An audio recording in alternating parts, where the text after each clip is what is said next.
چلتے ہیں چل مدینے چلتے ہیں. قال اللہ تبارک و تعالی فی کلام المجید فرقان الحمید وبالوالدین احسانا. اللہ تبارک و تعالی کلام مجید، فرقان حمید اور کتاب مقدس کے اندر ارشاد فرماتا ہے وبالوالدین احسانا، اور اپنے والدین کے ساتھ احسان کرو. حضور نبی کریم رؤوف الرحیم صلی اللہ تعالیٰ علیہ وآلہ وسلم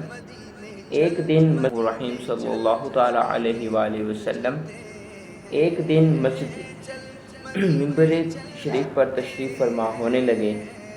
جب پہلی سیڑھی پہ قدم رکھا فرمایا آمین، پھر دوسری سیڑھی پہ قدم رکھا فرمایا آمین، پھر تیسری سیڑھی پہ قدم رکھا فرمایا آمین. صحابہ کرام رضوان اللہ تعالیٰ علیہ نے عرض کی یا رسول اللہ صلی اللہ تعالیٰ علیہ وآلہ وسلم، آج تک کبھی آپ نے ایسے کلمات ارشاد نہیں فرمائے، آج جب آپ منبر شریف پر تشریف فرما ہونے لگے تینوں سیڑھیوں پر قدم رکھتے ہوئے آمین فرمایا. کوئی خاص وجہ، کوئی حکمت ہے تو ہمیں بھی بیان فرمائیں. تو حضور علیہ الصلوۃ والسلام نے ارشاد فرمایا کہ جب میں پہلی سیڑھی پہ قدم رکھا جبریل امین تشریف لے آئے، انہوں نے بد دعا کی یا رسول اللہ صلی اللہ تعالیٰ علیہ وآلہ وسلم، وہ شخص تباہ ہو جائے جس کو سرسرے رمضان کے روزے نصیب ہوئے. میں نے فرمایا آمین. جب دوسری سیڑھی پہ قدم رکھا انہوں نے بد دعا کی یا رسول اللہ صلی اللہ تعالیٰ علیہ وآلہ وسلم، وہ شخص تباہ ہو جائے جس کو بڑھاپے میں اس کے والدین نصیب ہوں اور جنت نہ کما سکے. میں نے فرمایا آمین. اور جب تیسری سیڑھی پہ قدم رکھا انہوں نے بد دعا کی یا رسول اللہ صلی اللہ تعالیٰ علیہ وآلہ وسلم، وہ شخص بھی تباہ ہو جائے جو آپ کا نام مبارک سنے اور اس پر درود نہ پڑے. میں نے فرمایا آمین.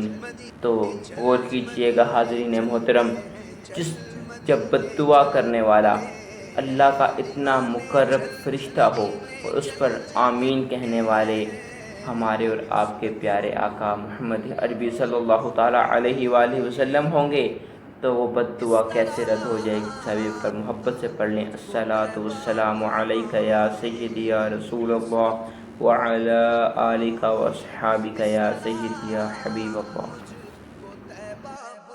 ایک دن نماز فجر ادا کرنے کے بعد میں ایک گھر کے سامنے سے گزر رہا تھا تو کیا دیکھا میں نے کہ وہاں کافی رش اور ہجوم بنا ہوا ہے. لوگوں سے دریافت کیا کہ بھائی یہاں پر یہ رش اور ہجوم کیوں بنا ہے. انہوں نے بتایا کہ یہاں پر ایک بوڑھی خاتون رہتی تھیں، وہ آج اس دنیا فانی سے کوچ کر گئی، رحلت فرما گئیں. تو میں نے کہا کہ ان کا کوئی بیٹا نظر نہیں آتا. انہوں نے کہا ان کے تینوں بیٹے تبلیغ پر گئے ہوئے ہیں. میں نے کہا پھر تو ظاہری سی بات ہے ان خاتون کو کوئی اچانک بیماری آئی ہوگی، کوئی ہارٹ اٹیک یا کوئی اور مسئلہ آیا ہوگا تو ان کی موت واقع ہو گئی ہوگی. انہوں نے کہا نہیں، ان خاتون کو تقریباً 3 سال سے فالج تھا. جب میں نے یہ سنا کہ ان بوڑھی خاتون کو 3 سال سے فالج ہے اور ان کے بیٹے تینوں تبلیغ پر گئے ہوئے ہیں تو میری زبان سے یہ لفظ نکلے کہ بہت ہی بد نصیب بیٹے تھے کہ ماں فالج میں مبتلا ہے اور بیٹے تبلیغ پر گئے ہوئے ہیں. ماں تکلیف میں ہے اور بیٹے پیر کے در پہ بیٹھے ہیں.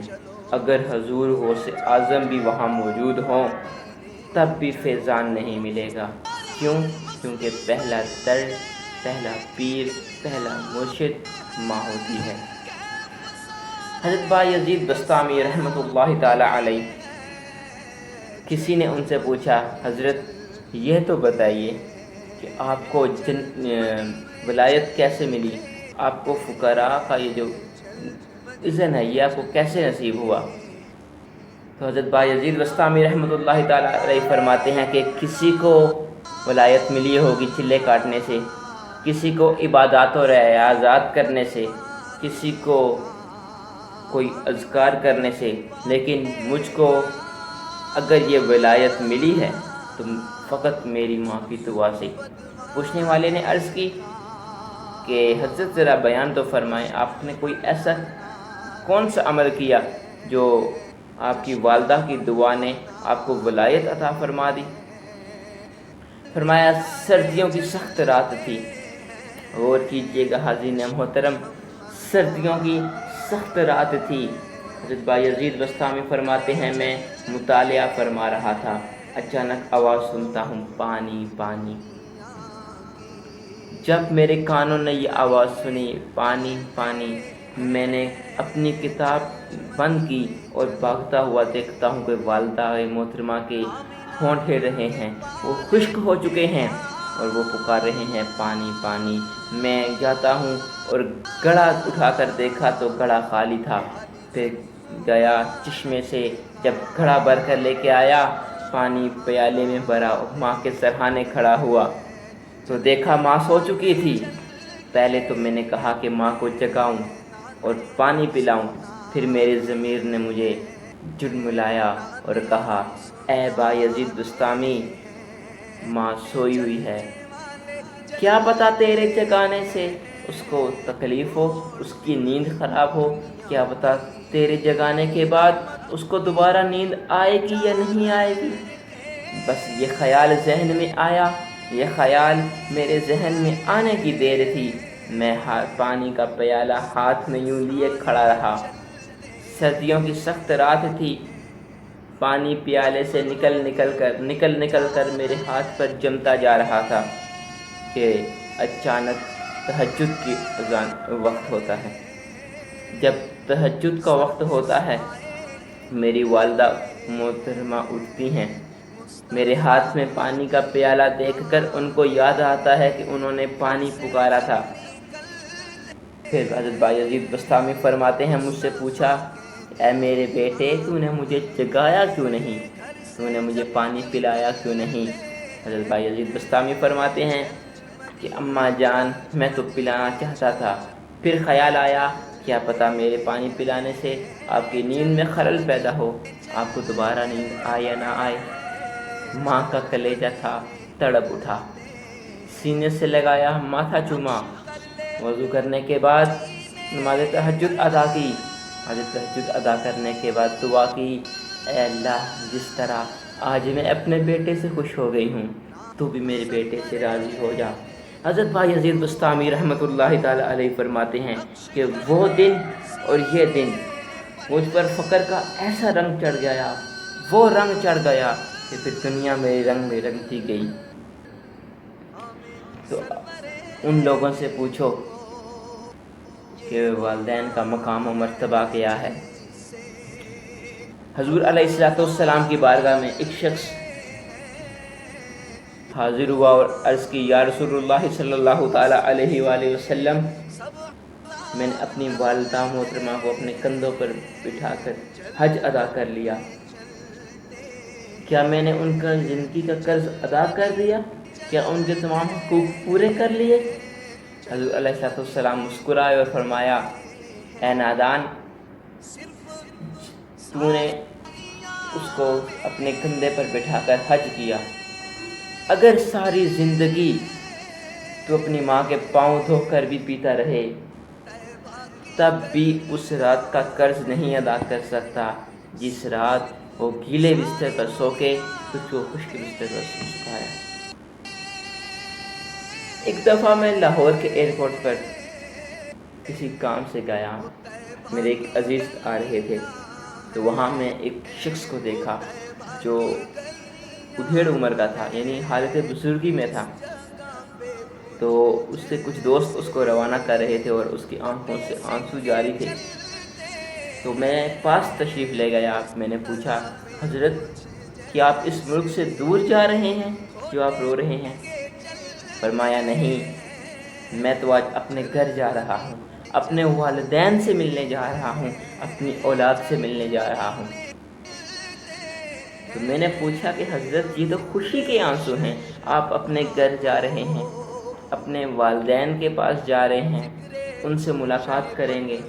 فرمایا جب میں یہاں آیا تھا لاہور شہر میں، جب میں آیا تھا اس وقت الفت شباب تھا، جوان تھا، حسین تھا۔ آج جب جا رہا ہوں 27 سال 5 ماہ کے بعد، مجھے یہ ڈر ہے کہ میرے گھر والے مجھے پہچانیں گے یا نہیں۔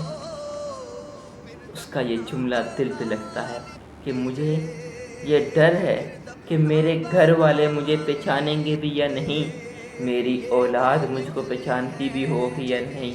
27 سال کے بعد میں واپس گھر جا رہا ہوں تو میری زبان سے بے اختیار نکلا کہ حضرت آپ کی اولاد آپ کو پہچانتی ہو یا نہ ہو، آپ کے گھر والے آپ کو پہچانتے ہوں یا نہ ہوں، لیکن آپ کے قدموں کی آہٹ آج بھی آپ کی ماں جانتی ہے، آج بھی آپ کی ماں آپ کے قدموں کی آہٹ پہچانتی ہے، آج بھی آپ کی جو ماں ہے آپ کی قدموں کی آہٹ محسوس کرتی ہے اور کہتی ہے وہ دیکھو میرا بیٹا آ گیا ہے۔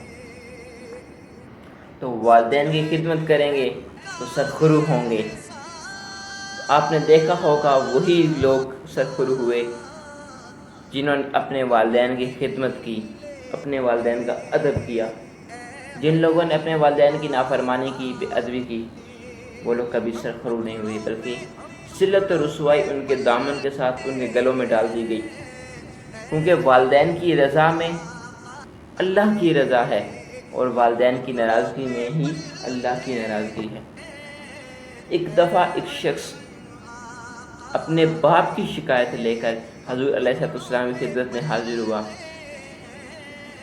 بولتا ہے یا رسول اللہ صلی اللہ تعالیٰ علیہ وآلہ وسلم، میرا باپ میرا مال خرچ کر دیتا ہے،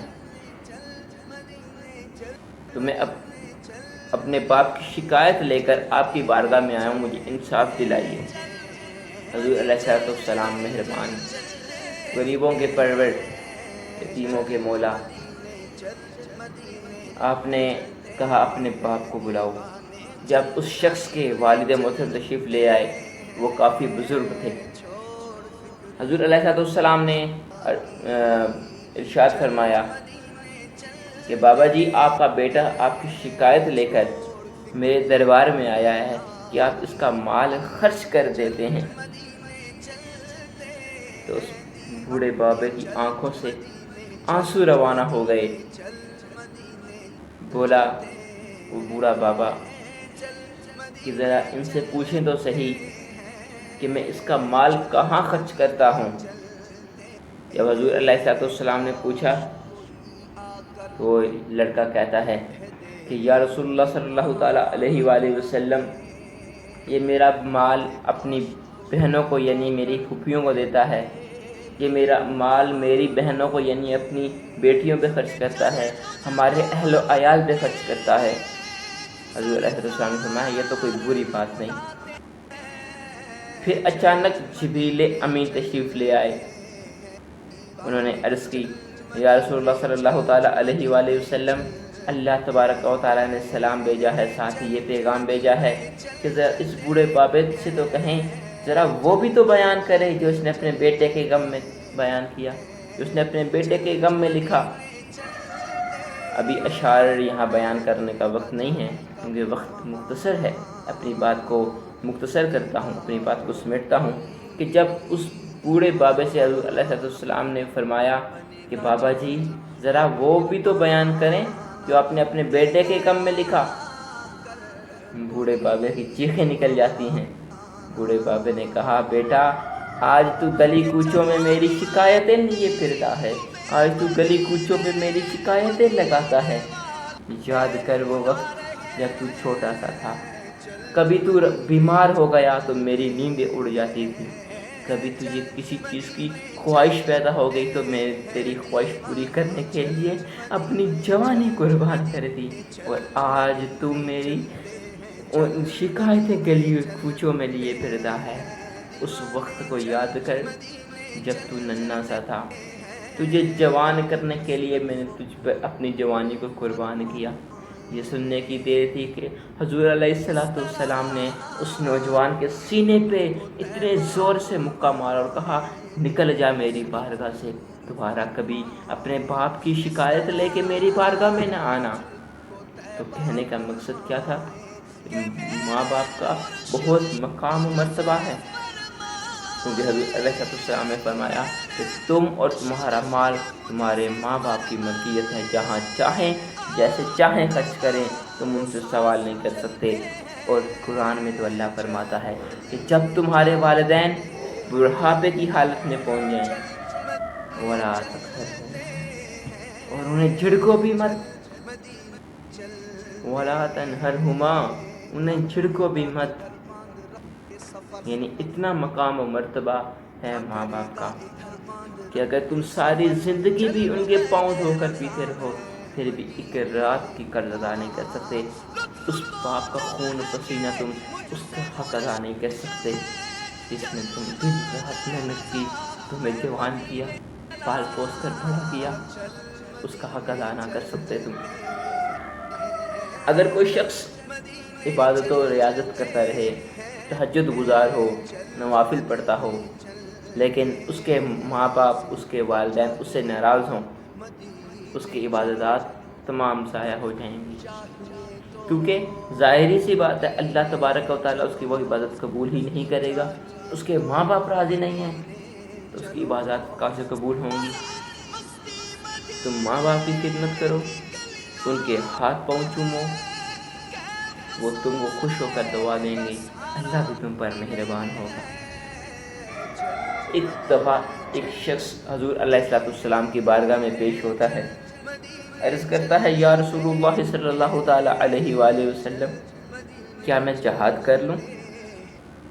حضور علیہ السلام نے پوچھا کیا تیرے والدین زندہ ہیں؟ فرمایا یا رسول اللہ صلی اللہ علیہ وسلم، ابھی میرے والدین اس دنیا میں تشریف فرما ہیں۔ فرمایا جا کر ان کی خدمت کر، یہی تیرا جہاد ہے۔ کتنا بڑا مقام تھا جہاد، اسلام کا چھٹا رکن جہاد، لیکن حضور علیہ السلام نے فرمایا پہلے والدین کی خدمت کر، پھر جہاد کے بارے میں سوچ۔ حضرت اویس کرنی رضی اللہ تعالیٰ عنہ ساری زندگی اپنی والدہ محترمہ کی خدمت کرتے رہے۔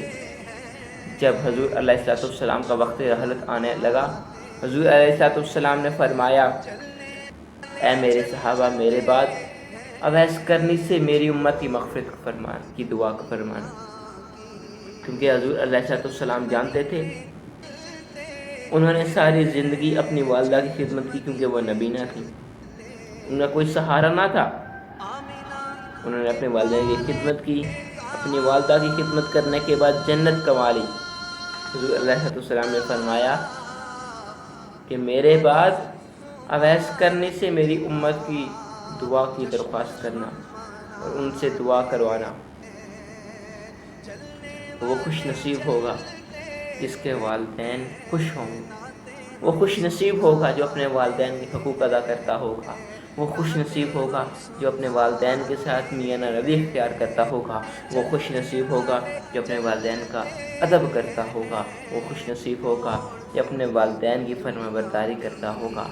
حاضرین محترم، سامعین محترم، آج اگر کسی کے والدین اس سے ناراض ہیں، میری بات کا اگر اس پر ذرا بھی اثر ہوتا ہے تو جا کر خدا را اپنے ماں باپ کو راضی کر لو، کیونکہ اگر تمہارے ماں باپ راضی نہیں تو تمہاری عبادات سب ضائع ہو جائیں گی۔